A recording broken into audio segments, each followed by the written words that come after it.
Hello नमस्कार दोस्तों। आइए स्टार्ट करते हैं एनसीईआरटी जो हमें सार संग्रह से जो स्टार्ट किए हैं पॉलिटी का रिवाइज क्लास। ये 5वां होगा, ये 6ठा होगा। इससे पहले हम 5 वीडियो अपलोड कर चुके हैं, आप लोग उसे ज़रूर देखें। 5 मिनट निकाल के 10 मिनट निकाल के आप ज़रूर देखें, इससे बहुत कुछ फ़ायदा मिलेगा।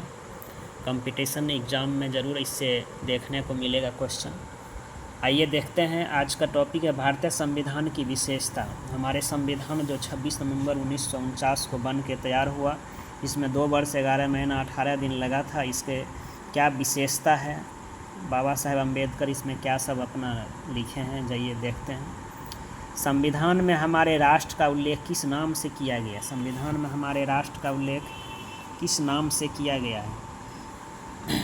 तो India that is a Bharat, मतलब इंडिया और भारत का उल्लेख, नाम चर्चा, हिंदुस्तान नहीं है, इंडिया या भारत की चर्चा हमारे संविधान में नाम का उल्लेख है। भारतीय संविधान में किस प्रकार की शासन प्रणाली की व्यवस्था है?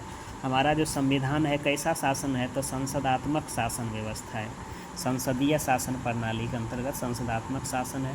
संसदात्मक शासन व्यवस्था में विधायिका का कार्यपालिका पर नियंत्रण होता है। विधायिका का कार्यपालिका पर नियंत्रण होता है।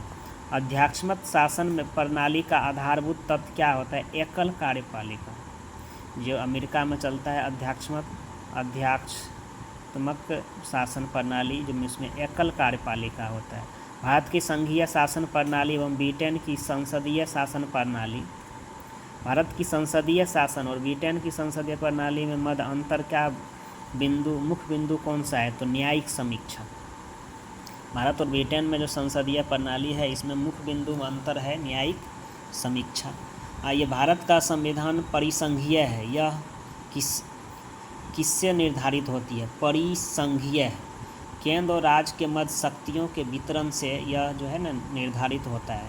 भारत का संविधान परिसंघीय है, केंद्र और राज्य के बीच शक्ति का वितरण से है, क्योंकि 7वीं अनुसूची में शक्ति का जो वितरण है, संघ सूची, राज सूची, समवर्ती सूची, इससे लगता है कि भारत का संविधान परिसंघीय है। आइए, भारतीय संविधान का मूल्य क्या है, इसका मेन उद्देश्य क्या है? तो स्वतंत्रता, समानता, भ्रातृत्व, संप्रभुता, समाजवादी, पंथ निरपेक्ष, लोकतांत्रिक। स्वतंत्रता, समानता, भ्रातृत्व, संप्रभुता, समाजवादी, पंथ निरपेक्ष और लोकतांत्रिक, ये हमारे भारतीय संविधान का मूल है। आगे देखा जाए, कहते हैं नीति निदेशक तत्व तथा मूल अधिकारों को संविधान की आत्मा किसने कहा? नीति निदेशक तत्व और मूल अधिकारों को संविधान की आत्मा कौन कहा था? ग्रैनविल ऑस्टिन ने। मूल संविधान में कुल कितने अनुच्छेद और कितनी अनुसूचियाँ थी? जो इससे पहले हम पढ़े हैं कि 395 अनुच्छेद, 8 अनुसूचियाँ थी, 22 भाग था। वर्तमान में ये 450 से ज़्यादा अनुच्छेद है, 12 अनुसूचियाँ हैं और 25 भाग, सबको गिना जाए तो 25 भाग है। सर्वप्रथम कांग्रेस के किस अधिवेशन में जन गण मन गाया गया था? तो कलकत्ता अधिवेशन 1911 में, जो कि अंबिकाचरण मजमूदार थे। राष्ट्रगान, नेशनल एंथम के गायन का मानक समय कितना है? राष्ट्रगान जो कि 24 जनवरी को अपनाया गया था 50 में, ये 52 सेकेंड है, इसका समय है 52 सेकेंड। राष्ट्रगान का 52 से राष्ट्रगीत का 65। भारतीय संविधान की जटिलता के कारण इसे वकीलों का स्वर्ग कहा जाता है। भारतीय संविधान में जटिलता इतना है कि इसे वकीलों का स्वर्ग कहा जाता है। आगे देखा जाए, कहते हैं कि भारतीय संविधान अधिक कठोर तथा अधिक लचीले के मध्य एक अच्छा संतुलन स्थापित करता है। यह कथन किसका है? तो केसी व्हीयर। अधिक कठोर अधिक लचीले के मध्य अच्छा संतुलन केसी व्हीयर ने कहा था। केसी व्हीयर। भारतीय संविधान अंशतः कठोर और अंशतः लचीला है। भारत का संविधान कैसा है? तो अंशतः कठोर और अंशतः लचीला। भारत अर्ध संघात्मक राज्य है, यह किसने कहा था? तो केसी व्हीयर ने।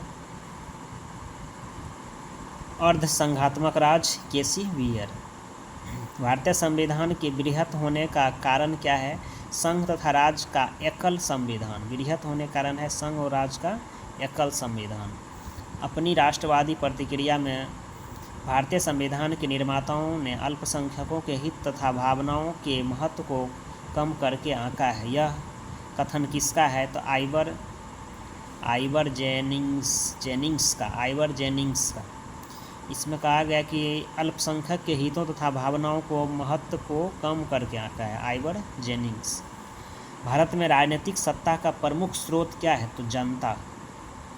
प्रस्तावना में है हम भारत के लोग, वहीं से स्टार्ट होता है। तो भारत में राजनीतिक सत्ता का प्रमुख कौन होता है? जनता।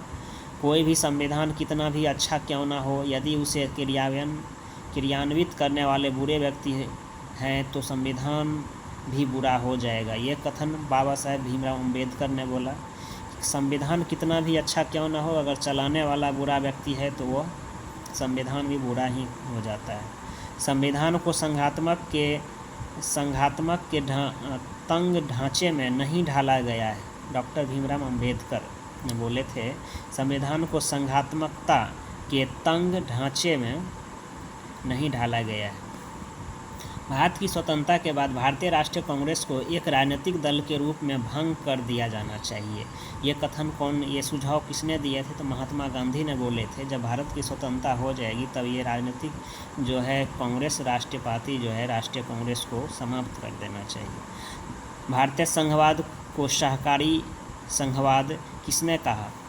ग्रेनविल ऑस्टिन ने कहा कि भारतीय संघवाद को सहकारी संघवाद, ग्रेनविल ऑस्टिन ने। अध्यक्षात्मक शासन प्रणाली में कार्यपालिका की समस्त शक्तियाँ किसमें निहित होती है? तो राष्ट्रपति में। अध्यक्षात्मक शासन प्रणाली में कार्यपालिका का समस्त शक्ति राष्ट्रपति में होता है। आगे देखा जाए, कहते हैं मौलाना अबुल कलाम आज़ाद ने संविधान सभा में वयस्क मताधिकार को 15 वर्ष के लिए स्थगित करने की बात कही थी।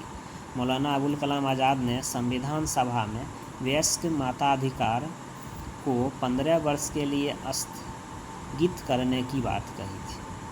भारत का राष्ट्रीय पशु कौन सा है? बाघ है। भारत का राष्ट्रीय पुष्प, नेशनल फ्लावर कौन है? कमल है। राष्ट्रीय फूल कमल है। राष्ट्रीय पक्षी मोर है। और भारतीय राष्ट्रीय ध्वज है के चक्र में कितने तिल्लियाँ हैं? 24 तिल्लियाँ हैं। 22 जुलाई 1947 को हमारा राष्ट्रीय ध्वज को अपनाया गया था, तिरंगा को। आइए देखते हैं,